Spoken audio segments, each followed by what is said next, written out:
Charlie, I would probably feel a little bit sorrier for you if you hadn't been laughing at these other ladies' expenses. You've been sniggling and giggling and chucking it up and just having the best of time while laughing at these other women's pitfalls and pain and embarrassments and all that type of stuff. You were the main one running around laughing at the fact that Tatiana didn't know that Clay had a baby. So the same way you were laughing at then, I'ma laugh at you.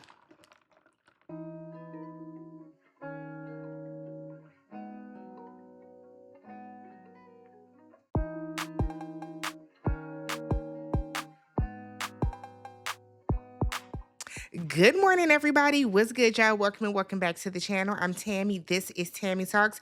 We are here to talk the Never Ever Mets. This is season 2, episode 8, off in La La Land. Before we get started, if you guys are brand new to the channel or a returning viewer that is not yet subscribed, do me a favor, hit that subscribe button.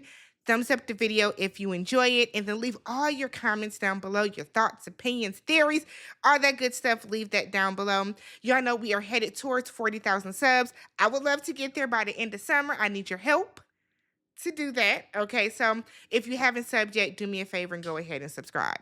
So we are right on the backs of Tati and Clay leaving, and Jay is saying that Clay has a lot of growing up to do, a lot of maturing to do, and he does.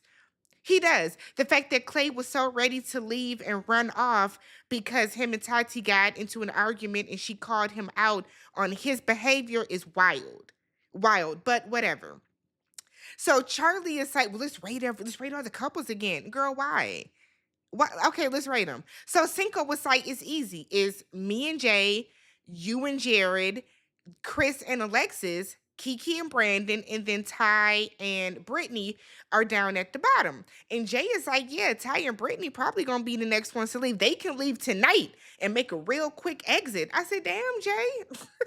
Cause y'all could be leaving tonight too. It is crazy to me how y'all be so willing to talk about somebody else's relationship. Y'all was just arguing over who slept with who how many times in a day. Like, don't do that.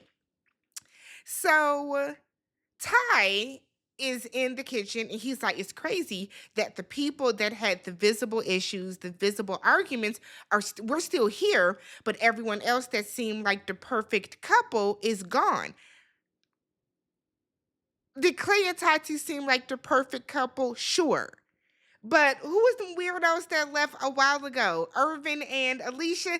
Nothing about them seemed like the perfect couple. I get where you're trying to go, but So Cinco said, yeah, well, we all know who's next. And the guys are all like trying to feign, offense and all that type of stuff. But Ty is for real offended, which you know. And it's like, Ty, whoa, okay? Whoa. So Ty tells the guys how he cooked for Brittany at his apartment and he made all of her favorite things, crab legs and a loaded baked potato and all of that type of stuff.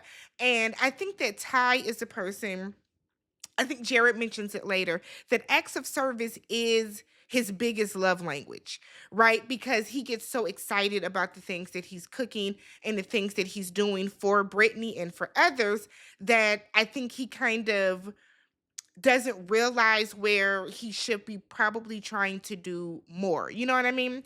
So Jared is asking Brittany how her date was with Ty. And Brittany was like, it was good. I can tell he did more listening. He didn't talk as much. He wasn't as goofy. It was real chill. So Jared said, look, I can see through everyone's veil, okay? And I can tell that you love him, you may like him, but you're not attracted to him.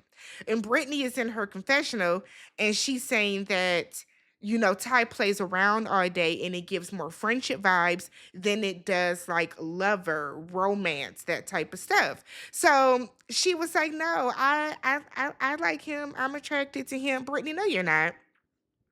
No, you're not. So Jared then said that Ty's love languages are physical touch and acts of service. And Brittany's not doing either one of those things. Brittany said that she will not do physical touch because that's not her love language. She then goes on to say that when it comes to physical touch, she's just not there yet. I think Brittany is associating physical touch with sex. And that's not it. It can be a hug. It can be as you walk past him, you run your hand along his back. It can be when y'all are sitting on the couch, you put your hand on his knee. Like there are other ways that you can do physical touch, Brittany. It doesn't have to be sexual. And I think in her mind, that's physical touch, solely sex. Because for you to say, I'm not there yet, but you can't get a nigga a hug, so the next morning, Jared is telling some of the guys that he needs to have a talk with Charli before his sister comes because his sister does not know about Charli's three new babies. He said his sister is his right hand and that she does not have a filter. She's going to say what it is and what it ain't. And Chris is like, okay, well, then you need to play a few games of pool with us. Then you need to go up there and tell her so it's not so late that it's super tense. And then y'all families walk in and it's a mess, right? So much the way that Jay and Cinco's people came in and they were like in a tense situation. So Jared and Charli are talking, and he tells her that, he was the one that wrote fuck no during the game about leaving with their partners. And Charli looks embarrassed, okay? You can hear her heart beating. And I'm like, yeah, because you've been laughing at everybody else, Charli, and now probably your worst fear is about to punch you in the nose. Okay? Like, I just feel like you just knew deep in your heart, in your loin of loins, you knew that you and Jared were solid and y'all was like this and y'all were besties and y'all were everything else. And now he's embarrassing you in your face. Okay? So she looks embarrassed and I'm like, okay, sit in it. Sit in that shit.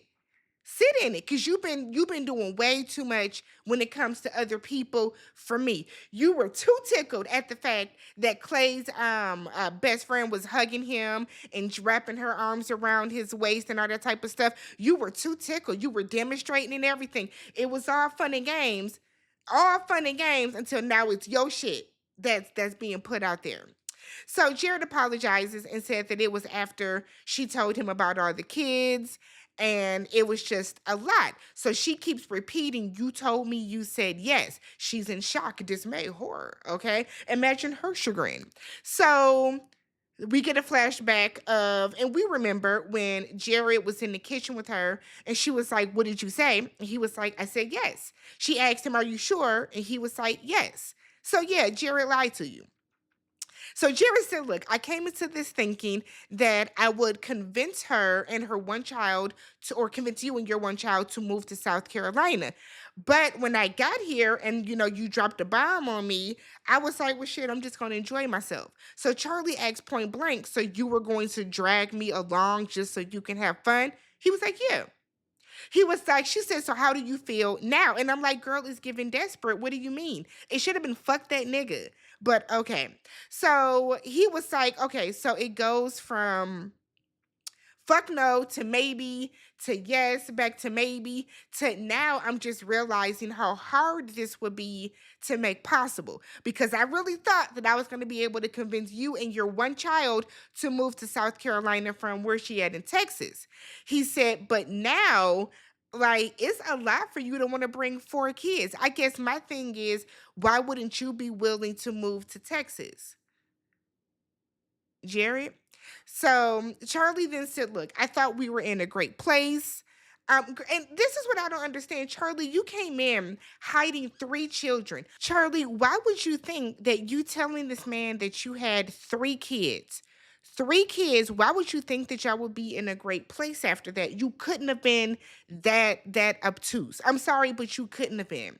You couldn't be that naive to believe that I told this man that I had not one child but four, and you think that he's gonna be like, okay, and y'all are back into a great place. That's just not plausible. So Jared then tells her about his sister. He said, look, my sister is coming and she'll probably tell me that she does not think I need to be taking care of four additional children that are not mine. Charli said, that's why I haven't wanted to meet you since because I know how that looks. And I knew that by me having all these children, maybe you wouldn't want to talk to me. And I'm like, here's the thing though, Charli, if you honestly and truly felt that this man would not accept you for having the three children that you had and then laying down with another man and having a fourth, then why do you want to be with him? Why do you want to be with somebody that's not going to accept your children?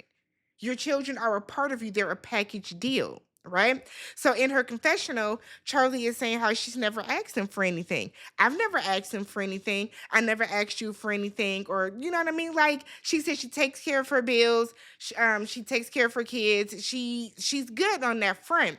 She just, wants him. She just wanted Jared for her. And I'm like, but that's selfish though.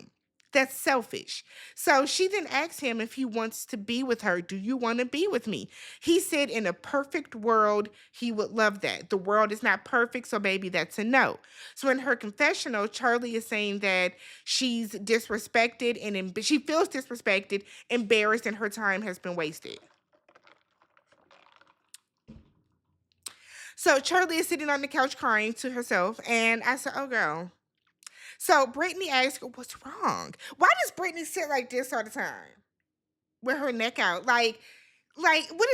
Have y'all noticed that? Like, I know Brittany's neck hurts. Oh my God." So Brittany's asking her what's wrong. Charlie tells her that Jared is the one that wrote F no on the paper. She said, "Look, Jared said that what do I look like taking care of four kids that aren't his?" That's not what Jared said. Jared said he thinks that what his sister is going to say. So Charlie feels that if someone she has been dating for 4 years feels that way, then who will want her now with all these four kids?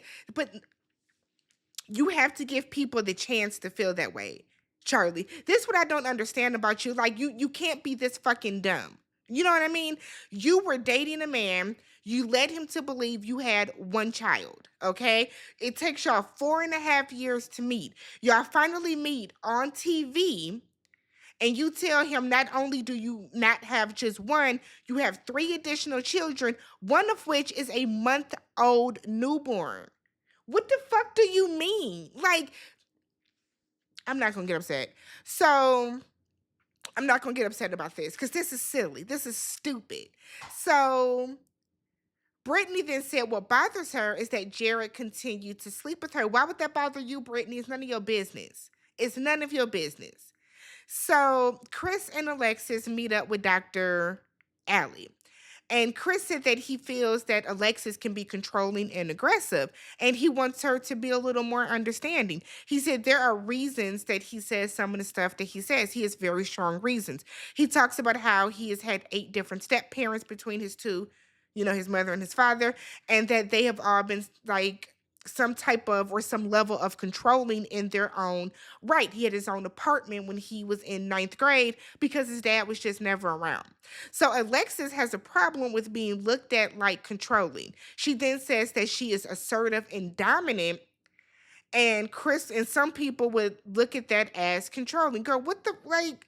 Okay, so Kristen said, "I don't need a mother. I have a mother. I'm looking for a woman."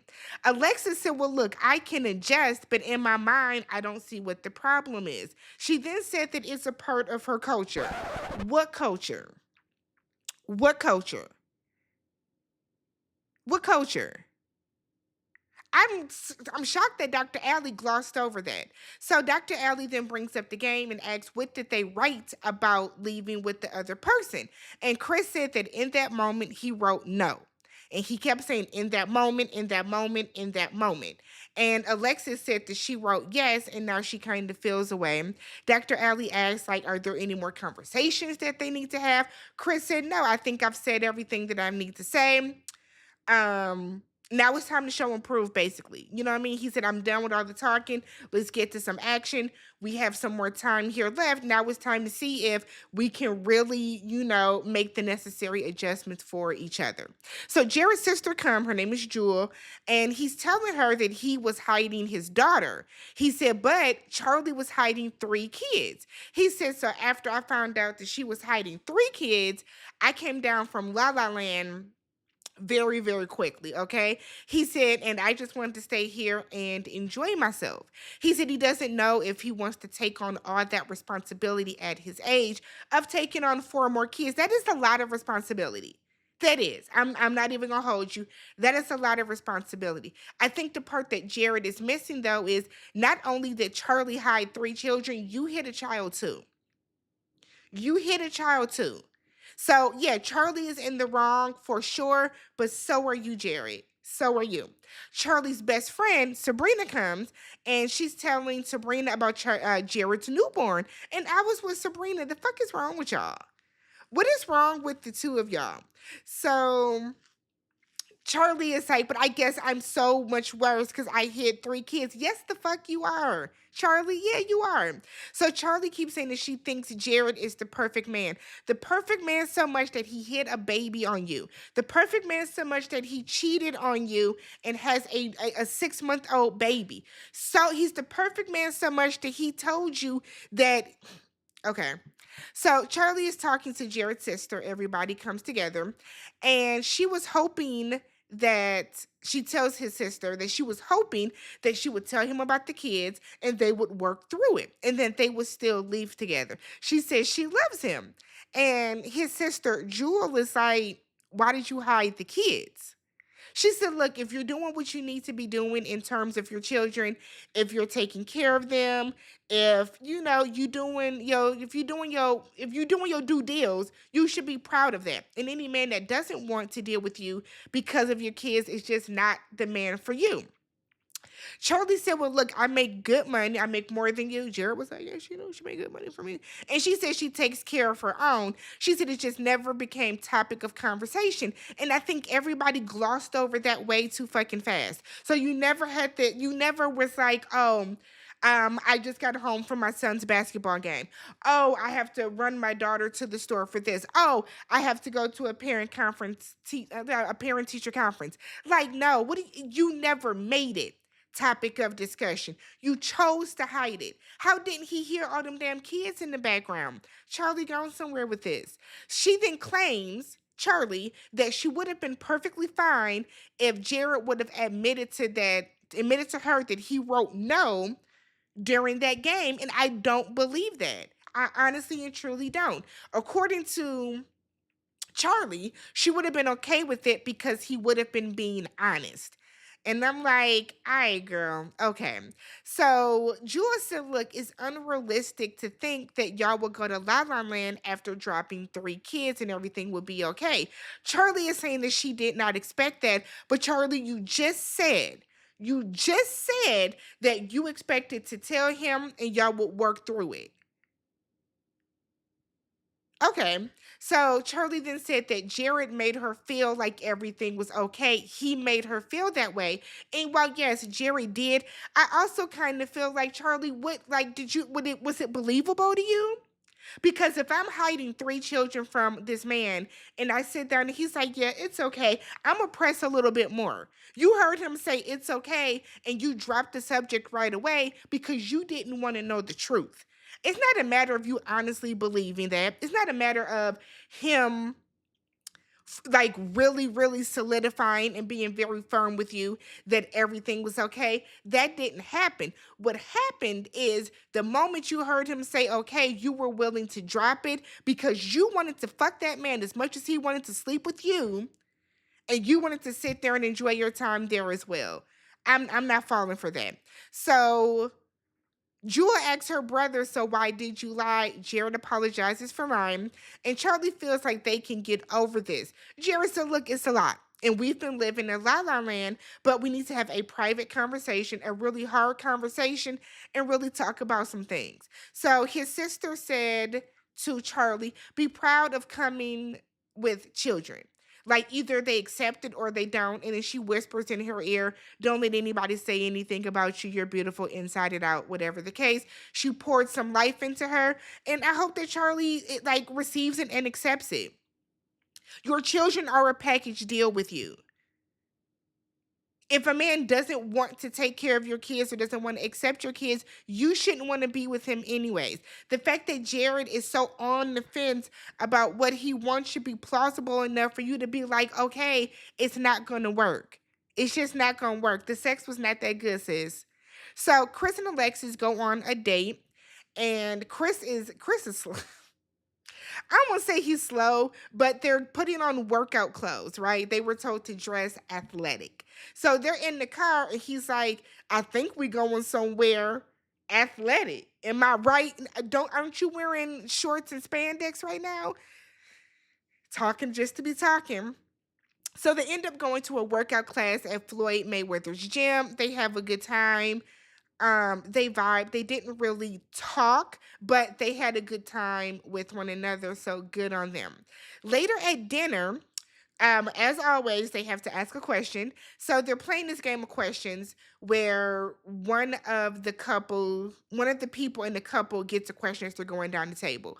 So Jay asks, or actually Cinco asks Jay, what is something important I should know about sex or some important advice? And Jay tells him not to skip foreplay. Very important. Um, Charlie asks, what does Jared like about her? What is the quality he likes most? And he likes the fact that she is more mature than him. Brandon asks Kiki, what does he need to do to make her feel sexy? And Kiki said to touch her. And I'm like, didn't you tell that man not to touch you because you're not big on physical touch, Kiki? Brittany is then asked if she thinks that her and Ty would be good sexual partners. And her initial reaction was, "Ooh, why y'all ask me that?" So that means no. She then goes on to be quiet and be like, "Do I have to answer?" That means no. That's the second no. She then finally says, "I mean, I don't know," which is the fourth no, before she eventually says that yes. And in her confessional, she's like, "I don't want to embarrass him and I want to, stroke his ego. So I'm going to say yes, but the answer is no." Tyke is asked the same question and he gives an immediate no. So now Brittany's mad and embarrassed. And I'm like, well, Brittany, you don't think that you embarrassed him by saying, "I don't know"? "I don't know" is a no. You know what I mean? Because if y'all are rocking and rolling and y'all have chemistry and you really like this man and you're attracted to this man, your answer should have been yes. It should have been yes.